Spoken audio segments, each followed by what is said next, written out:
इस खबर के प्रायोजक हैं मां श्रृंगारी स्मारक महिला पीजी कॉलेज, बरौली कोइलसा, आजमगढ़।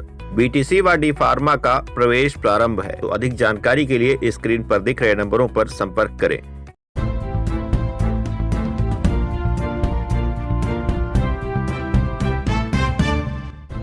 नमस्कार, आप देख रहे हैं तेज न्यूज। मैं हूं आपके साथ विनोद राजभर। आइए शुरू करते हैं खबरों का सिलसिला।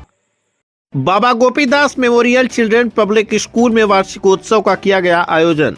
आजमगढ़ जिले के बुरनपुर तहसील क्षेत्र के कप्तानगंज स्थित बाबा गोपीदास मेमोरियल चिल्ड्रन पब्लिक स्कूल में रविवार को वार्षिकोत्सव का आयोजन किया गया। इस कार्यक्रम में बच्चों ने एक से बढ़कर एक सांस्कृतिक कार्यक्रम प्रस्तुत किए, जिसमें जल संरक्षण, पर्यावरण संरक्षण, एकांकी होली जैसे मनमोहक कार्यक्रम किए गए। अभिभावकों और उपस्थित लोगों ने बच्चों द्वारा प्रस्तुत किए गए सांस्कृतिक कार्यक्रमों की जमकर सराहना की। कार्यक्रम में मुख्य अतिथि के रूप में एडिशनल डिस्ट्रिक्ट जज आजमगढ़ धनंजय मिश्र ने कार्यक्रम को संबोधित करते हुए कहा कि इस तरह के कार्यक्रमों से बच्चों का सर्वांगीण विकास होता है। बच्चों के द्वारा जो सांस्कृतिक कार्यक्रम प्रस्तुत किए गए वह काबिले तारीफ हैं। कार्यक्रम में विशिष्ट अतिथि के रूप में पहुंचे डॉक्टर आरबी त्रिपाठी ने कहा कि विद्यालय संस्कार की वह कार्यशाला है जहां बच्चा पढ़ाई के साथ साथ जीवन जीने की कला भी सीखता है। कार्यक्रम की अध्यक्षता कर रहे डॉक्टर वेद प्रकाश उपाध्याय, पूर्व प्राचार्य श्री दुर्गा जी पीजी कॉलेज चंडेश्वर आजमगढ़ ने बच्चों का उत्साहवर्धन करते हुए कहा कि बच्चों को पढ़ाई के साथ साथ सामाजिक सरोकार से जुड़े कार्यों के बारे में जागरूक करना चाहिए। कार्यक्रम के विशिष्ट अतिथि ARTO आजमगढ़ अतुल कुमार यादव ने विद्यार्थियों को यातायात नियमों के प्रति जागरूक किया। विद्यालय के प्रबंधक सुरेंद्र चौबे ने कार्यक्रम में हिस्सा लेने वाले सभी अतिथियों का आभार व्यक्त किया। इस मौके पर बेसिक शिक्षा अधिकारी मऊ संतोष कुमार उपाध्याय, रविंद्रनाथ चौबे, मुसाफिर चौबे, रूही बानो, ओम प्रकाश मिश्र, शिव गोविंद सिंह, अखिलेश सिंह, बलवंत उपाध्याय, नायब तहसीलदार शाहगंज एवं समस्त विद्यालय परिवार मौजूद रहा। मैं सुरेंद्रनाथ चौबे, इस स्कूल का एक तरह से सामान्य कार्यकर्ता, स्कूल खोल करके और ये चलाने का कार्य किया है, समाज में शिक्षा देने का कार्य किया है। आज के कार्यक्रम के बारे में बताइए, किस तरह का कार्यक्रम आयोजित किया गया था? आज का कार्यक्रम हमें लगता है हम लोग अंदर से संतुष्ट हैं कि हम लोगों ने बड़ा बेहतर हमारे स्कूल के प्रिंसिपल के मैडम के निर्देशन में कार्य हुआ है और सर्वांगीण विकास हुआ है। स्टेज से हम लोग चाहते हैं कि सब कुछ दें बच्चों को और वो प्रत्येक क्षेत्र में वो आगे जाएं। उनको यह आभास हो कि अगर हम यहाँ हैं तो हम हर क्षेत्र में। अच्छा, जैसे आप जो परिकल्पना किए थे विद्यालय की, क्या वो पूरी होती दिखाई दे रही है? एकदम दिखाई दे रही। उससे हमको लगता है हमेशा दोगुना प्लस करके एकदम ऊर्जा मान रहती है। अब आगे का क्या? आगे आप सदा दें, यह बड़े भाई हैं, आप मिस्टर मिश्रा जी हैं, जब स्कूल की नींव पड़ी थी तो हम लोग नहीं माना था कि मतलब क्षेत्र में ऐसा इंस्टीट्यूट खोला जाए कि जहाँ पर किसी पास विकल्प न हो, संकल्प हो और उस पर कार्य करने के लिए लोग तैयार थे और तैयार हैं और रहेंगे। अच्छा, एक चीज़ बताइए, जैसे विद्यालय का नाम माता जी के नाम पे लोग रखते हैं, पिताजी के नाम पे रखते हैं, आप एक विद्यालय का नाम बाबा गोपीदास रखते हैं। हाँ जी, ऐसा है। एक क्वेश्चन होता है कि इस पे आपने बहुत बड़ी बात कह दी। हम तो मतलब इलाहाबाद यूनिवर्सिटी के स्टूडेंट रहे हैं संयोग से और बड़े सारे हमने नेट पर देखा उस समय नाम, लेकिन जो स्थान है यह बाबा गोपीदास जी का स्थान है और हमको लगता है उनके नाम के आगे हर नाम पीछे हो जाता है। उनसे हमेशा रोजाना प्रेरणा मिलती है, रोजाना शिक्षा मिलती है। जब भी उनको प्रणाम कर लेते हैं जिसे लगता है कि ऊर्जा मिल जाती है और संस्कार में एकदम अपने आप मतलब एक दबाव बना लेता है।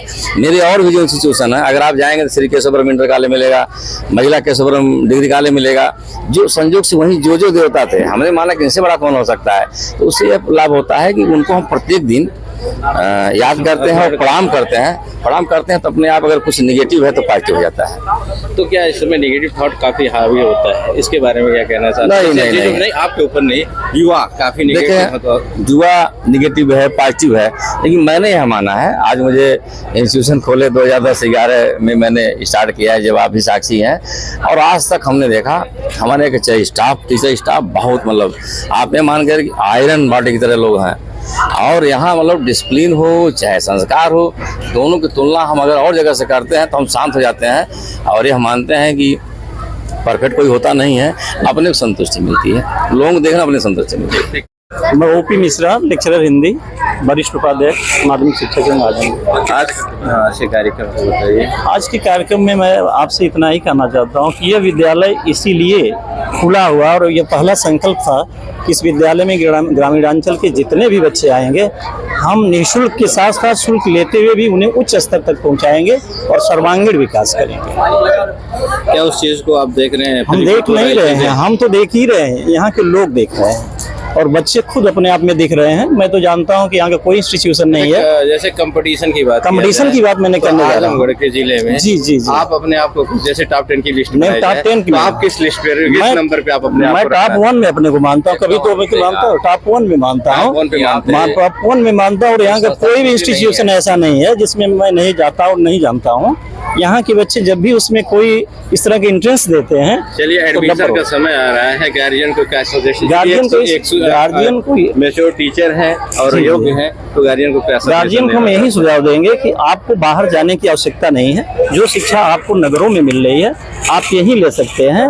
और यदि गार्जियन की आर्थिक स्थिति बहुत खराब है तो यह विद्यालय उनको निःशुल्क शिक्षा प्रदान करने के लिए, होनहार बच्चों के लिए हमेशा तैयार रहता है और इसके लिए मैं वहाँ से अनाउंस करता हूँ। चलिए ठीक, धन्यवाद दीजिए। मैं अरविंद कुमार उपाध्याय, हिंदी और इंग्लिश दोनों से MA B.Ed हूँ। इस विद्यालय में टीचर हैं? जी। क्या कहना चाहते हैं, क्या संदेश देना चाहते हैं? संदेश यही है कि हम लोगों का जो प्रयास है वो शिक्षा को जो बहुआयामी उसका जो डायमेंशन है उस पर हम लोग काम करना चाहते हैं।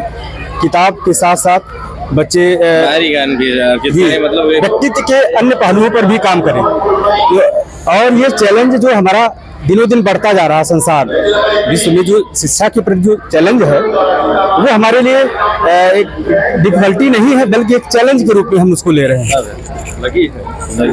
चैलेंज के रूप में ले रहे हैं, हम उस पर वर्क कर रहे हैं। अच्छा। ये और एक पॉजिटिव एनर्जी हम लोग बच्चों में डाल रहे हैं जी। और इस ग्रामीणांचल का एक तरीके से अच्छा प्रयास कहा जाएगा। ठीक। जी, मैं डॉक्टर रूही बानो। आज के इस कार्यक्रम के बारे में बच्चों को एक संदेश दीजिए। आज के इस कार्यक्रम से बच्चों को यही संदेश मिलता है कि वो आगे बढ़कर आएं।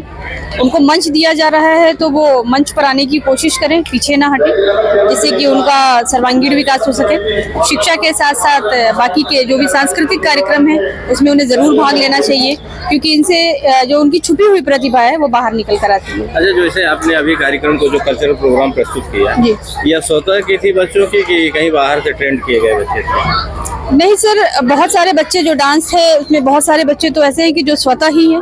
कुछ एक आध जो प्रोग्राम्स है उसके लिए बाहर से जो हमने कोरियोग्राफर्स हैं वो बुलाए हुए थे, लेकिन ज़्यादातर तो बच्चों की वो स्वतः ही उन्होंने तैयार किया हुआ है इस चीज़। जब बच्चे जैसे फंक्शन को लेकर के एक तरह की जैसे प्रतिभा करने के लिए होड़ लगी होती होगी, क्योंकि आप 12 चुनिंदा 10-12 प्रोग्राम आपने रखा, उस तरह से प्रोग्राम रखा जाए तो 40-50 हो सकते हैं। एक बच्चा कई चीज़ों का अभिनय कर सकता है, तो कैसे आप इस चीज़ को डिसाइड करते हैं कि बच्चे यही कार्यक्रम करेंगे? देखिए सर, ये हमारे सामने बहुत बड़ी चुनौती थी, क्योंकि एक ही बच्चा जो है वो 3 से 4 प्रोग्राम में मतलब बच्चों को मना करना पड़ रहा था कि नहीं बेटा आप इससे ज़्यादा नहीं ले सकते हो। कुछ बच्चे ऐसे हैं कि जो खुद बढ़कर आते हैं कि मुझे ये रोल करना है या मुझे इस गेटअप में मुझे रहना है, तो ये हमारे लिए भी बहुत बड़ा चैलेंज होता है। आपके लिए बड़ी डिफिकल्टी होगी? डिफिकल्टी तो है ही है हमारे लिए, तो लेकिन उसमें मतलब कि हम उसमें स्क्रीनिंग करते हैं बच्चों की, उसके बाद सिलेक्शन करते हैं, जो बेस्ट रोल होता है उसे हम देते हैं, बाकी के लिए कन्विंस करते हैं कि नेक्स्ट टाइम तुम्हें हम चांस देंगे। तो विद्यालय में एनुअल फंक्शन के अलावा और भी कार्यक्रम होते हैं? बड़े कार्यक्रम होते हैं, जैसे टाइम टू टाइम तो जो भी सेलिब्रेशंस होते हैं, जो फेस्टिवल्स वगैरह होते हैं उसके सेलिब्रेशन तो होते ही हैं। ओलंपियाड कराया जाता है, एनुअल फंक्शन तो हो ही रहा है, तो टाइम टू टाइम प्रोग्राम्स होते ही रहते हैं, हमेशा एक्टिविटीज हैं। ठीक है।